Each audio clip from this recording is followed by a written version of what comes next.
The most challenging thing last year,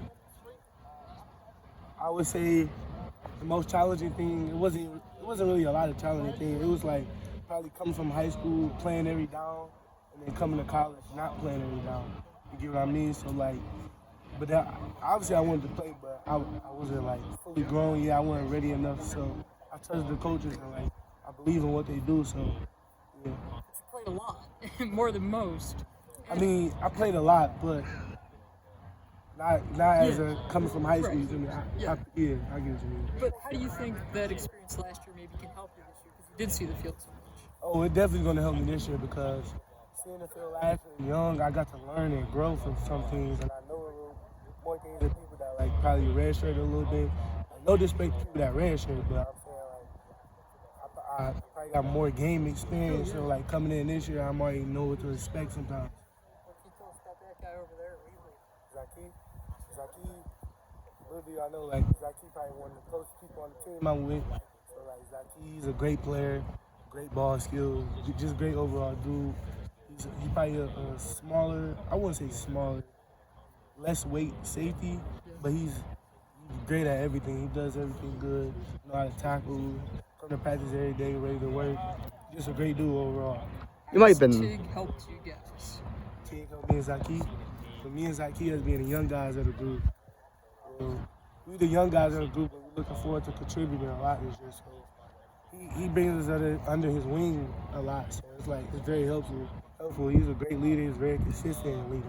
That's the type of leader I like. That's consistent every day. So, does John still have an influence over the safeties room, even with him playing linebacker? Jonathan Sutherland, yeah. Jonathan Sutherland has influence over the whole team. That's the type of leader he is. He's not just a leader. He's not just going to influence the safeties. He influences the whole team.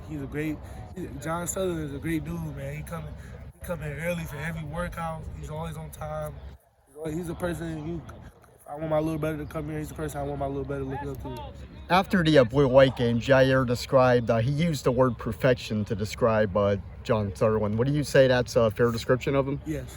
I say that because Jonathan, he brings everything to the table that you need, not just as a player, not as a player, as a person too. If y'all really get to know him, he's a great dude. So I would really describe him as perfection. You don't really know a lot of dudes coming into practice 45 minutes early, getting ready to get stretched. He perfects everything he do. He's in the classroom, he got his degree, all of that. So I look up to him as a big brother. Who's one guy in your recruiting class that you're thinking is gonna have a good year this year, or somebody who's gonna stand out? In my recruiting class, yeah. I believe all of us, but if I had to name one, I'd say. Not including myself. But yeah, well, you can pick you. But no, I ain't gonna say that. I'd say Kalen King, Kobe King, Zaki Wheatley. Because I say that because my boys from Detroit, Kalen and Kobe, I know how much work we put in, and then like they come in every day. Kobe's showing great strides in the program. Zaki, he can't just transition from corner to safety. So like, that was a good thing for him because he looked like he's more natural back there. He made great plays back there. He's a good corner. He got moving safety. He handled the transition well. He's just ready to play. Kalen King, he played last year. I know he played a lot last year. So like coming from this year, there's no more Tariq Catherine Fields. So it's just a year to step up, and I feel he's gonna do great things. How long have you known the Kings? Because obviously the proximity there where you guys grew up. I knew him probably since Little League. Okay. I don't know what age, but I knew him a long time. Pretty good then? Yeah, they always been good. Kobe always been the big one. I was gonna say Kobe always been huge. So, yeah. Are there moments where you're like, man, I can totally tell these guys are twins? Like, do they finish each other's sentences or? Nah. No. It's crazy because they don't act like twins. Oh really? Okay. No. Kobe acts totally different from Kalen. Really? Yeah, but they act like brothers. They don't act like twins though. they act like I don't know. Who's more talkative of the two? Kalen. Kalen's the goofy one out of everybody. Really? Kalen is really goofy, so yeah. So I should talk to him, and Kobe probably won't say much. No, Kobe will. Kobe more like the big brother. So like, yeah. A lot of guys, when they get to Penn State, there's a moment, whether it's in practice or in a game, where they're like, I'm playing college football now. Maybe their head's spinning a little bit. What that moment for you? Where somebody humble you a little bit, maybe at a drill, or because it happens to everybody? I got two situations. Okay. It was one in practice. I was checking Parker Washington, and it was like he did a crazy route. And I'm like, oh my god, like, it's not high school. Like he was doing some things. Talking about Parker coming across the field, catching one hand. So I'm like, yo, I didn't know what was going on. Like he just, like he's that good of a player. And then another situation, I'll say probably this college football. I say either Ohio State or Michigan State games. I say Ohio State game in the shoe. Yeah. Because that game is just like the atmosphere I was in. It was like the parade out was crazy. We was coming in, we was ready to play, we was trying to beat them. We didn't come out how we wanted to, but yeah, the Ohio State game, just me being in the game with my brothers, just looking around. There was one point in the play I had looked around in the stadium. I'm like, oh my God. I got so nervous. Something went through my body. I was like, yo. So the Purdue game is 99 days away. Is it ever challenging for you knowing that like you want to be out there so bad week 1, but you still have to wait 3 months? Yeah, it's challenging, but we focus on doing whatever it takes to get to that game. So we're gonna be ready by the time games out come. Back to what you were saying about Ohio State, I mean, their receivers are crazy too, so that had to be a lot kind of thrown on your plate. At that point, you're still pretty young. Yeah, but I believe in myself and my talent. So, and then like. Going against them big guys, kudos to them. They are NFL guys, but the NFL guys, they just got drafted. And they're good players, but I believe in me and my team and my brothers. So when we step out in the field, we don't feel no man. So we're good on that. In what ways do you think you're going to be better this year than you were last year? Maturity. Okay. Yeah, mentally, because last year I wasn't as mature as I needed to be. But I was still a freshman, though. That's how freshmen are. So maturity and like mentally I'm going to be more ready because I'm going to be mentally prepared more. Last year when I played, I was only here for like 3 months before I played the game. I didn't enroll early, so I wouldn't say I was fully mentally prepared. So like coming in this season, mentally in the film room every day, out here on extra work with Jair and all that. So like So with the transition to college last year, did he ever struggle with self-confidence at all, being that this is just such a big change? Yeah, oh, for sure. I think every freshman probably had that. It was probably like a couple weeks, like during the fall camp. No, not fall camp.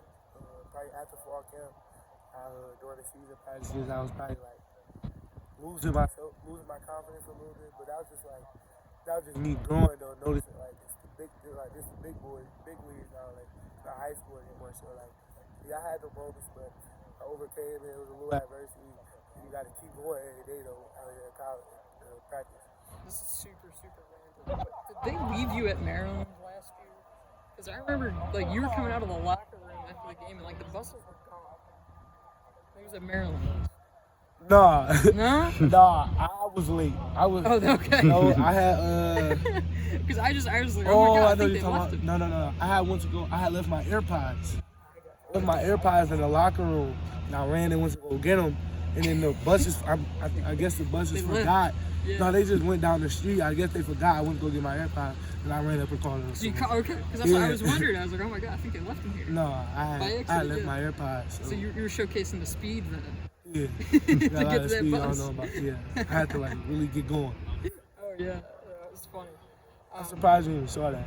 Well, you know, because we were doing interviews and I was walking back in and I was like, oh my God, I think it's Jaylen Reed. And I know we saw the buses. But, yeah, I'm glad you made it. You didn't have to walk back. I'm glad I made it. How was the experience for you seeing Jaquan get drafted?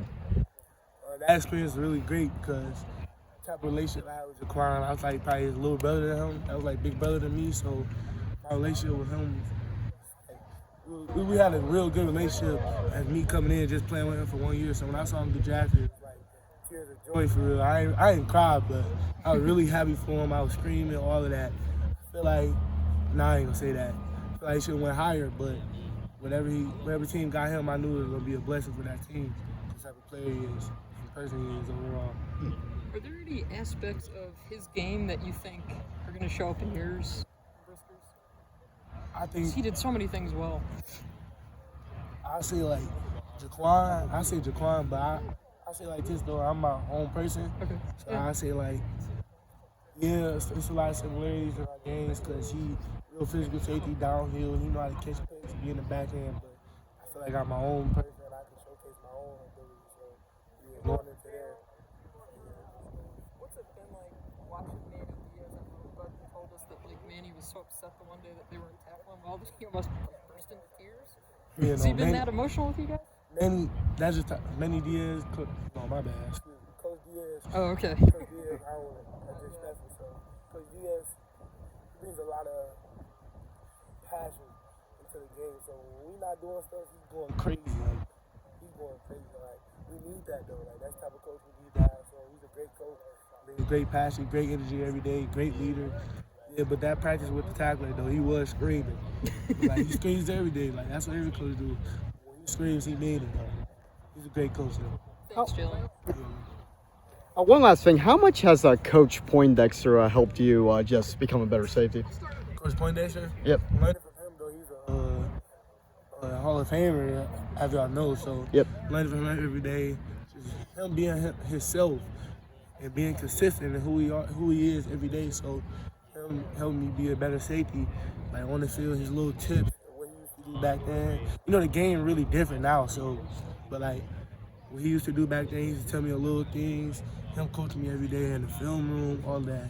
When we went in meetings, he's just like a great person. So it's like help me on the field and translate to the field though. Yeah, and also after the Blue White game, we were talking with Jair, and he said that his goal was to lead the nation in interceptions again. It wasn't really a prediction, but you could tell he was confident in himself. How much does that confidence kind of rub up on you and the rest of the safeties? Because it rubs off a lot because he's the leader of the group, and when you have that type of confidence, when you have that type of confidence on the team, not just in the group, it rubs off to everybody. So when he brings that energy every day, it helps us and it helps everybody. So yeah. Thank you.